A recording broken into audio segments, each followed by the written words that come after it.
Assalamualaikum warahmatullahi wabarakatuh. Ibu bapak hadirin pemuda-pemudi sebangsa setanah air dimanapun kalian berada, dari Sabang sampai Merauke, dari dalam Indonesia hingga keluar Indonesia. Kembali lagi bersama Gus A dalam channel Tanda Tanya Politik. Semakin gila semakin asik. Allahumma sholli sholatan kamilatan wa salim salaman tamman ala sayyidina Muhammadin alladhi tanhalu bihi al-uqadu wa tanfariju bihi al-kurabu wa tuqda bihi al-hawaiju wa tunalu bihi ragaibu wa husnul khawatimi wa yustasqal ghamamu biwajhil karim wa ala alihi wa sahbihi fi kulli lamhatin wa nafasi bi adadi kulli ma'lumin lah. Allahumma salli wa sallim wa barik alaih. Jadi jelas Bu, bapak-bapak hadirin pemuda-pemudi sebangsa setanah air dimanapun kalian berada, bahwa dari gerakan 30 September ini adalah yang pertama Soeharto, yang kedua CIA, detektif Amerika, intelijen Amerika, dan yang ketiga adalah Angkatan Darat. Jadi kalau kita perhatikan dengan seksama, perhatikan data, perhatikan keterangan, perhatikan saksi yang masih hidup sampai saat ini, bahwa mereka-mereka ini bawahan tidak tahu menahu akan terjadi penculikan dan pembunuhan ketujuh jenderal. Yang mereka tahu adalah sebagai prajurit itu harus patuh pada atasan. Jadi mereka-mereka yang terlibat dalam penculikan G30 SPKI, penculikan para jenderal tidak tahu akan ada apa, akan ada peristiwa apa, akan ada peristiwa yang besar seperti apa. Mereka cuma ditugaskan untuk menculik. Mungkin ada beberapa orang oknum saja yang memang mengetahui, berkelompok, dapat tugas dari Soeharto. Jadi orang-orang elit Angkatan Darat saja yang terlibat dalam pembunuhan ketujuh jenderal. Jadi bisa dipastikan satu, aktor utama gerakan 30 September itu, pembunuhan para jenderal itu adalah Soeharto dan kawan-kawan. Jadi bukan institusi Angkatan Darat, tetapi ada orang-orang elit, Soeharto dan kawan-kawan. Dan yang kedua adalah CIA. Kenapa? Karena sangat terlihat Mas Bro, sudah terencana dengan matang. Tanggal 30 Septembernya sudah ada persiapan pasukan dengan senjata lengkap seperti mau perang peluru tajam. Tanggal 30 September pasukan Brawijaya berkumpul di Monas. Jadi akan ada sesuatu yang besar terjadi. Dipasok senjatanya oleh CIA, dipasok segala kebutuhannya oleh CIA, dipasok segala dananya oleh CIA, mungkin juga strateginya dibantu oleh CIA. Makanya ibu bapak hadirin pemuda-pemudi sebangsa setanah air, sangatlah tidak mungkin kalau PKI yang membunuh ketujuh jenderal tersebut. Karena yang melakukan penculikan bukan PKI, tapi adalah pasukan khusus pengawal presiden. Ya Bu, yang menculik para jenderal itu bukan PKI, tapi pasukan khusus pengawal presiden, di mana wakil Angkatan Revolusi Letkol Latif itu meminta izin laporan kepada Soeharto di malam sebelum terjadinya pembunuhan pada jenderal. Tetapi Soeharto tenang-tenang saja Bro, karena memang sudah diatur sedemikian rupa. Dia pura-pura tidak tahu, pura-pura budek, pura-pura buta, pura-pura EGP emang gue pikirin. Ketujuh jenderal mau dibunuh, dia tenang-tenang saja, malah lebih mementingkan anaknya yang tersiram sayur sok. Jadi di sini jelas Mas Bro, Soeharto itu adalah dalang pembunuhan para jenderal bersama CIA dan Soeharto dan kawan-kawan. Jadi siapa Bu? Bapak-bapak hadirin pemuda-pemudi sebangsa setanah air, siapa Bu? Yang melakukan pembunuhan ketujuh jenderal itu bukan PKI. Iya Bu. Bapak-bapak bapak hadirin pemuda-pemudi sebangsa setanah air, yang membunuh ketujuh jenderal itu bukan PKI, tetapi adalah Soeharto, CIA, dan oknum-oknum petinggi angkatan darat yang memang sudah merencanakan semuanya dengan sangat matang dan terencana dan juga tak terduga. Dalam film tersebut tidak ada. Dalam film tersebut Soekarno diceritakan dalam keadaan sakit keras. Padahal pada kenyataan Soekarno tidak sakit keras, sehat walafiat. Dalam film tersebut dikisahkan bahwa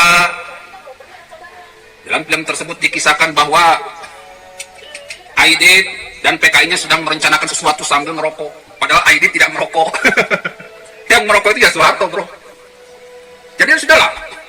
Kalau ingin melihat fakta itu dengan melihat film G30 SPKI, kita bisa tertawa terbahak-bahak. Memang film tersebut adalah karangan yang berisi kebohongan yang nyata sebagai propaganda bahwa Soeharto adalah pahlawan dan PKI adalah bajingan. Padahal terbalik, bro. Soeharto adalah bajingan. Ibu, bapak, hadirin pemuda-pemudi sebangsa setanah air. Itu yang ngomong saksi hidup diwawancara oleh TV One. Kalau sudah masuk TV One, kalau sudah masuk televisi, sudah tidak mungkin bohong. Sudah tidak mungkin hoax.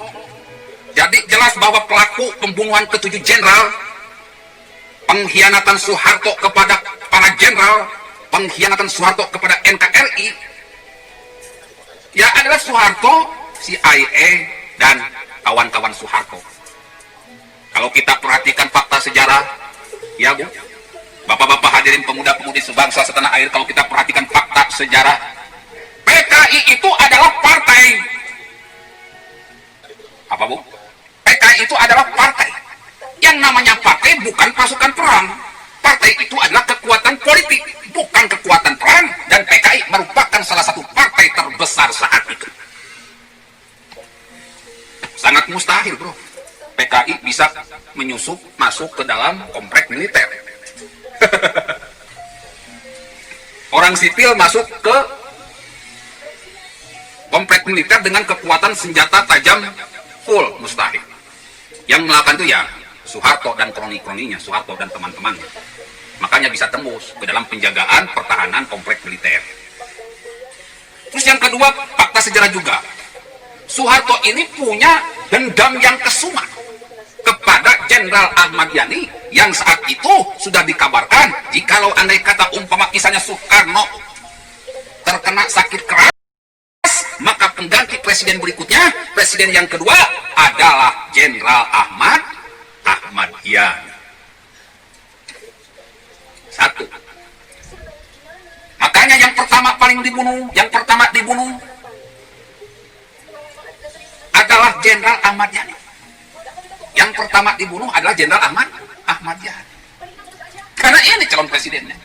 Dan istrinya pernah meramalkan bahwa suaminya itu tidak akan menjadi presiden, akan terbunuh sebelum pelantikan tiba. Dan benar saja, Soeharto lah pelakunya yang membunuh, punya dendam kepada Jenderal Ahmad Yani.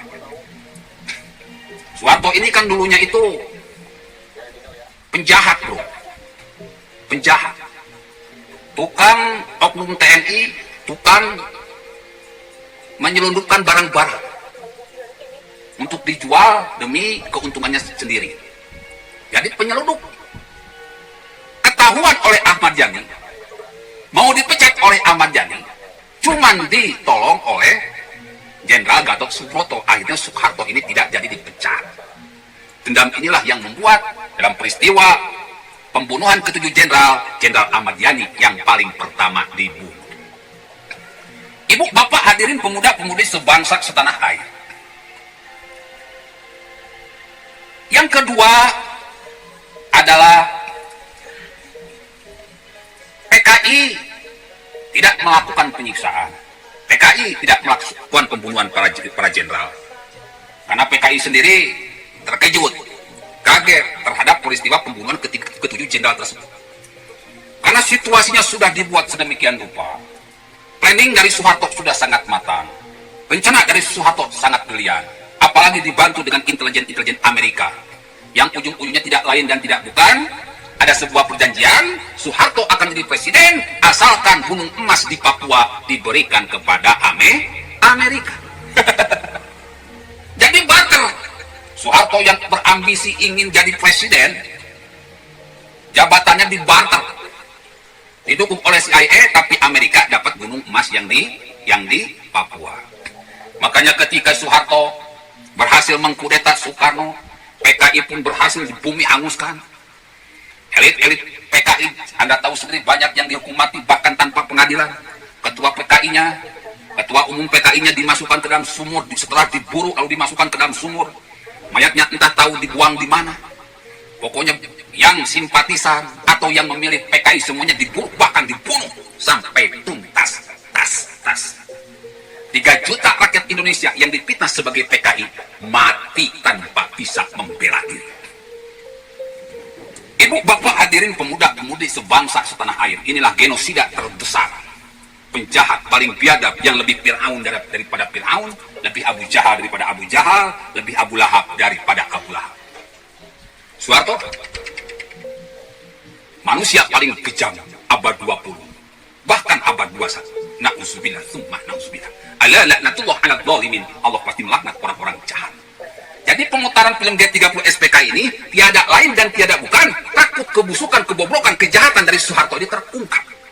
Dan yang kedua, takut harta korupsi keluarga Soeharto ini oleh negara pun diungkap dan dikembalikan kepada negara. Jadi 2 alasan. Kalau Gatot Nurmantio dan kawan-kawan ingin G30 SPKI filmnya terus diputar, tiada lain dan tiada bukan adalah agar kebusukan, kejahatan, kemunafikan dari Soeharto ini tidak terungkap. Soeharto ingin disebut sebagai pahlawan dan harta korupsi selama 32 tahun tidak disita oleh negara.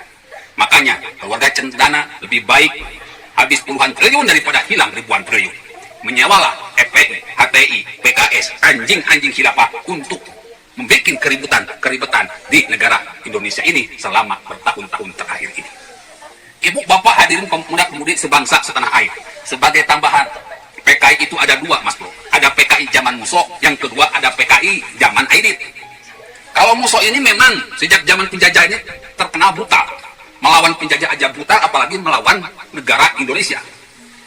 Ketika waktu sebelum kemerdekaan PKI menyerang, melawan Belanda dengan brutal, akhirnya PKI pun acak-acakan diserang, digempur oleh kekuatan Belanda. Ketika zaman kemerdekaan, Muso dengan PKI-nya lagi-lagi bertindak brutal, biadab dan kurang ajar, membunuh para ulama NU waktu sholat subuh. Ketika itu Soekarno memerintahkan untuk melakukan penangkapan kepada Muso, tapi Muso dengan cerdik dan lihai dalam menyamar susah untuk ditangkap, sehingga pada akhirnya seorang polisi menembak mati Muso karena tidak mau menyerahkan diri. PKI di zaman Aidit berbeda, Mas Bro, dengan PKI di zaman Muso. PKI di zaman Aidit lebih logis, lebih intelek. Dia lebih mengedepankan pemahaman daripada radikal. Menjadikan negara sebagai lubung tani, sebagai kekuatan negara terletak pada 2 hal. Yang pertama adalah kekuatan tani, yang kedua adalah kekuatan buruh. Ini mendapat respon yang sangat besar dari seluruh rakyat Indonesia. Makanya PKI menjadi salah satu partai terbesar saat itu. Kalau visi-visinya nggak hebat, nggak mungkin Mas Bro PKI menjadi salah satu partai terbesar. Bahayanya kekuatan PKI ini, bahayanya kekuatan Soekarno ini, menyebabkan CIA mengambil orang yang ambisius untuk menjadi presiden, untuk menjadi bonekanya Amerika Serikat. Dan terpilihlah dialah Soeharto. Mengkudeta Soekarno, menghancurkan PKI, maka Soeharto dengan mudah melenggang jadi presiden kedua, dan Amerika dengan mudah mencaplok gunung emas yang ada di Papua. Bila topik wajah, Assalamualaikum warahmatullahi wabarakatuh.